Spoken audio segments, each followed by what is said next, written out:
I want to be clear about something before I start. I'm not stupid. I'm not careless. I'm not the kind of person who forgets to lock the doors or leaves windows wide open. But none of that mattered. Not when someone was already inside. It started with something small. So small I genuinely blamed myself. On a Thursday morning, I couldn't find my phone charger. I always kept it plugged in on the right side of my bed. Always. But that day it wasn't there. I checked behind the nightstand, under the bed, in the laundry hamper. Nothing. I eventually shrugged it off and used my spare charger. People misplace things. Life goes on. But 3 days later, my toothbrush went missing. That one made my stomach drop. I lived alone. No roommates, no partner, no house cleaners. No one except me had a key. I tore the bathroom apart and found it behind the stack of towels under the sink. A place I would never put it.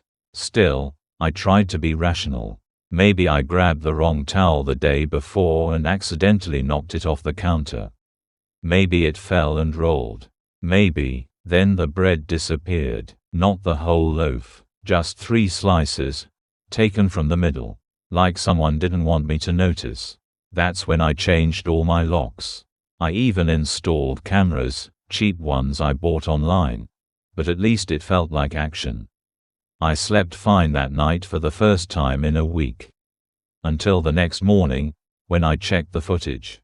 Every file was corrupted, not deleted, not missing, just blank static. I blamed the cheap cameras. Returned them. Ordered better ones. This was all annoying, nothing more. Not, call the police, level, not yet. I kept telling myself I was paranoid. It helped me sleep. It helped me function. Until the picture frame moved. There's a framed photo in my hallway of me and my brother at the beach. I always keep it perfectly centered on a small nail. One Monday night, I walked past it and froze. It was crooked, not by accident, tilted at a perfect angle, almost precisely 30 degrees, like someone had intentionally repositioned it. I fixed it, went to bed, tried not to think. The next morning, it was tilted again. Same angle. That was the moment something clicked in my brain, a cold, mechanical certainty. Someone is in my house. I called the police. They came, looked around, found nothing. No signs of entry, no signs of disturbance. One officer suggested maybe I was moving things without realizing it. The other suggested maybe a friend had a spare key. I didn't bother arguing. They weren't going to help. But I wasn't losing my mind. I was sure of it now. And then something happened that proved it. The Polaroid. The following Thursday, a yellow envelope appeared in my mailbox. No return address. Inside were 3 Polaroid photos. All of them taken from inside my house. Picture 1, me, asleep in bed. The camera was so close it captured individual strands of hair across my forehead. My mouth slightly open, my left hand curled near my chest. Picture 2, me sitting at the kitchen table, eating cereal. Taken from behind me, meaning someone had been standing in the hallway watching while I ate. Picture 3, a shot of my bedroom closet. Door slightly open, blackness inside, something faintly visible in the dark corner. A face, or half of one. I dropped the photos like they were burning hot. I called the police again. This time, they took it seriously. Officers came. They dusted for prints. They swept the house. They asked if anyone had access, anyone at all. I told them no, no one. Before leaving, one of the officers said something that really messed with me. Whoever took those photos was standing just a couple feet from you. And judging by the angle, they weren't using zoom. They were actually that close. That night, I didn't sleep. I sat on the couch holding a kitchen knife, all the lights on, TV muted so I could hear any noise. Nothing happened. Not then. The breakthrough. The next afternoon, I got a call from the detective on my case. They'd found something, not inside the house, under it. There was a hidden crawlspace entrance behind the furnace in the basement, something so tucked away behind old shelves that I had never noticed it. The police must have looked more thoroughly than I ever could. They told me they were going to open it. I waited at a neighbor's house. Half an hour later, my phone rang again. I answered immediately. The detective said only 4 words. "We found a mattress." My legs went numb. They found a thin, stained mattress, several water bottles, empty food wrappers, my toothbrush, a small pile of my clothes, 2 Polaroid packs, and carved on the wooden beam above the mattress were 4 words. "I like your schedule." They told me he must have been living there for weeks, slipping out at night, moving through the house while I slept or showered or cooked. They said it looked like he accessed the living area through a gap behind the basement paneling. They said he watched me, listened to me, studied me. The worst part, they didn't find him. He was gone. He had been there that morning, maybe that afternoon. But by the time they opened the crawlspace, he was gone. I packed a bag and moved into a hotel that night. I didn't go back to the house. I didn't sell anything. I didn't retrieve anything. I just left. The final straw. A week later, the detective called again. He said they'd gone through the crawlspace area more thoroughly and found a small notebook wedged between 2 pipes. Inside were pages of notes. Detailed, obsessive, my daily schedule, my sleep patterns, what I wore, what I ate, when I showered, which lights I left on, which windows I opened, times I talked on the phone, phrases I said in my sleep. One page had a rough sketch of my bedroom. Another page had a list titled, "When She's Most Vulnerable." I didn't ask what time was circled. I didn't want to know. The final page only had 2 sentences, written in shaky block letters. "She doesn't know I watch her breathe. She will soon." I moved to another state that week. New job, new apartment, alarm system, cameras, deadbolts, motion sensors. 2 months passed, no incidents. I almost convinced myself it was over. Until 3 days ago, the last photo. I came home from work and found another envelope on my new doormat. No return address. Inside was 1 Polaroid, just 1. It was a picture of my new bedroom. A picture taken from inside the closet, just like the old house. And at the bottom, someone had written in small, neat handwriting, "I found you." I didn't go to the police right away. I know how stupid that sounds, but when I opened that envelope and saw the Polaroid, the picture of my new bedroom, I didn't think call for help. I didn't think anything at all. My brain just shut off. I stood there staring at it for a long time. My knees actually started shaking. It didn't feel real. It felt like one of those moments where your mind refuses to accept new information because accepting it means your entire world collapses. I sat down on the floor because I thought I might pass out. The Polaroid was taken from inside my closet. Door cracked open. My bed scented in the frame, meaning he had been in my room. In my home, standing less than 3 feet from where I sleep. I kept telling myself it could be someone else. Maybe a sick prank. Maybe someone who somehow found my previous house incident online. Except it had never been posted anywhere. The police hadn't leaked it. My family didn't even know the details. Only he knew, and he wanted me to know he was here. I wasn't safe. Not anymore. And probably not for a long time. The call. I forced myself to dial 911. My hand shook so hard I had to hold the phone with both hands. The dispatcher kept asking me to repeat myself because my voice wasn't cooperating. I sounded drunk or concussed. Police arrived within 10 minutes.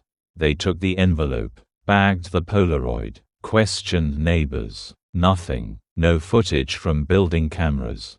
No witnesses. No unusual activity. One officer suggested the photo could have been taken before I moved in. "It's empty in the picture," he said. "Maybe the closet shot was taken by the landlord for documentation." It wasn't. I recognized the items barely visible on the dresser: my keys, my smartwatch charger, a paperback book I had just bought 2 nights ago.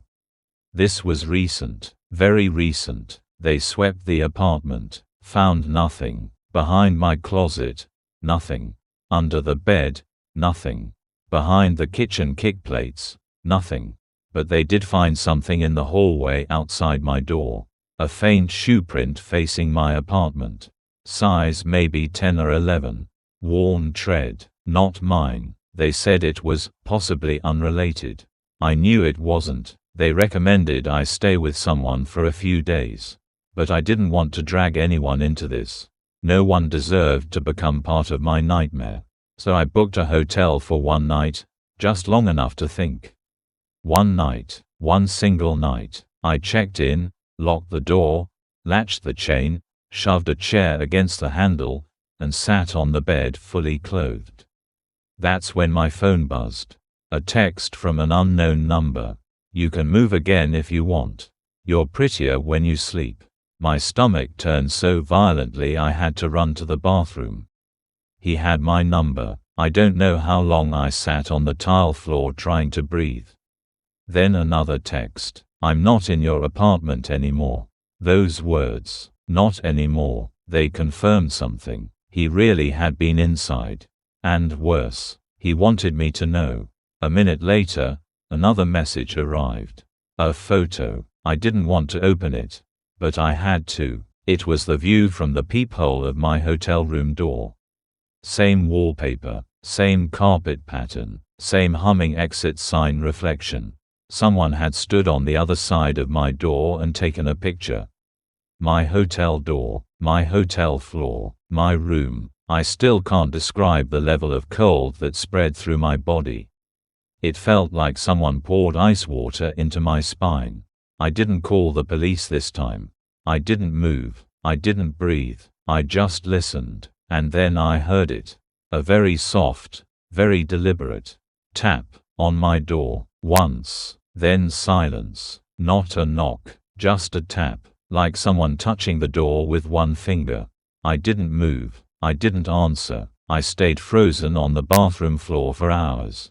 At some point I must have passed out from exhaustion. The morning, when I opened the hotel door the next morning, there was no one in the hallway. But something was taped to the outside of my door. A small piece of folded paper.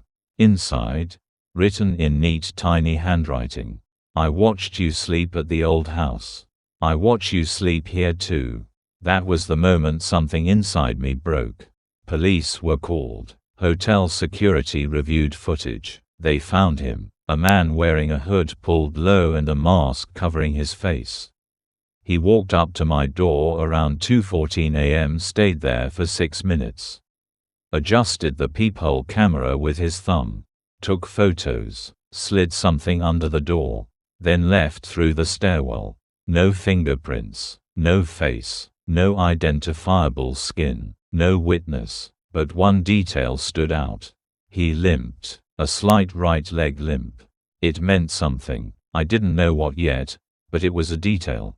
A real detail. Detectives told me this showed escalating behavior, meaning they were officially classifying him as dangerous. I already knew that. They moved me to protective temporary housing, a secured apartment for victims of stalking, and for the first time in months, I felt maybe, possibly, slightly safe. For 48 hours, the sound in the wall. On the 3rd night in the safe unit, I woke to a sound. A familiar one, a soft shuffling, inside the wall next to my bed. At first I thought I was still dreaming, but the sound came again, slow, dragging movements inside the drywall. Not rats, not water pipes, human weight, human pacing. My hands went numb. I backed away from the wall slowly and dialed 911 again. While I waited for officers to arrive, the sound stopped. Not faded, stopped, like like whoever was inside froze. Police swept the unit top to bottom, and they found nothing, except, in the laundry room behind the wall where I heard the sound, there was a maintenance panel. Loosened, not fully removed, just loosened, enough for someone to squeeze through, enough for someone to hide. And inside that dark space was a small item on the floor. A Polaroid wrapper, fresh. He had been there, he had been inside again. The detective ordered me to pack immediately. I didn't go back, I didn't argue. They relocated me to a different building entirely, one with full-time security and monitored entrances. For the first time, detectives openly admitted something. This guy doesn't behave like a typical stalker. There's no ransom, no sexual approach, no attempt at contact. He only wants proximity, hidden proximity, hidden proximity, living near me, moving around me, watching. It made me want to rip my skin off. The ending. What passes for 1. 2 weeks passed with no incidents. No texts, no photos, no envelopes, no sounds. The detectives believed he had either fled or become scared due to police involvement. I wanted to believe that too. I really did, until yesterday. I received a call from the lead detective. His voice was stiff, controlled. "We've located the suspect," he said. For a moment, everything inside me went weightless. He was found in a storage unit rental facility on the east side. The manager reported a smell. We investigated. My throat tightened. "Is he?" "Yes," the detective said. "He's dead, dead, dead." The word didn't bring the relief I thought it would. It brought something much darker. "Cause of death?" I asked. He hesitated. "Likely exposure, possibly intentional malnutrition. It appears he may have been hiding there for a long time." "He hid there after the hotel," I whispered. "No," the detective said. "He hid there before," he explained. Inside the storage unit they found a worn mattress, dozens of Polaroids of me from the old house, a detailed map of the neighborhood around my new apartment, a binder listing days and times he entered my home, notes about my walking routes, the clothes I thought I'd lost, my old toothbrush, and a narrow tunnel dug straight into the insulation through the shed wall of the storage unit. It led toward the row of apartments next door. He had been planning something. Building access, studying ways in. The detective said the man likely died 3 to 5 days earlier. Starvation, dehydration, or a mix. No signs of violence. He had been alone when he died. Completely alone, trying to get back to me. I asked the detective if they knew who he was. "Yes," he said. "We identified him." My heart thudded. "Who?" "A coworker, a neighbor, someone from school, someone I knew." The detective paused before answering. "You've never met him," he said. My breath caught. "He had no connection to you. No shared workplace. No mutual acquaintances. No online contact. No prior complaints. He chose you at random." At random. 2 words more terrifying than all the rest. No reason, no motive, no fixation triggered by anything I did. Just random. A stranger who decided I was the one he wanted to live near. Watch, follow, study, hide around, sleep near, break into homes for. A stranger who lived in my walls. A stranger who walked inches from my face at night. A stranger who died trying to get closer. When I hung up the phone, I sat down on my bedroom floor and cried until I couldn't breathe. This morning, I woke up hoping it would feel over. It doesn't, because here's the truth. He's dead, but someone like him doesn't need a name or a face to exist. He wasn't special. He wasn't unique. He was just the one who found me first. The detective told me something that hasn't left my mind. People like him rarely act once. They practice. They try again. I moved again today. New building, new number, different state. But every time I walk into a room, I check the corners. Every time I hear a noise, I freeze. Every time I turn off the light, the darkness feels too full. And sometimes, late at night, I think I hear a soft shuffling inside the wall. And even though I know he's dead, I still sleep with the closet door locked, just in case he wasn't the only one watching.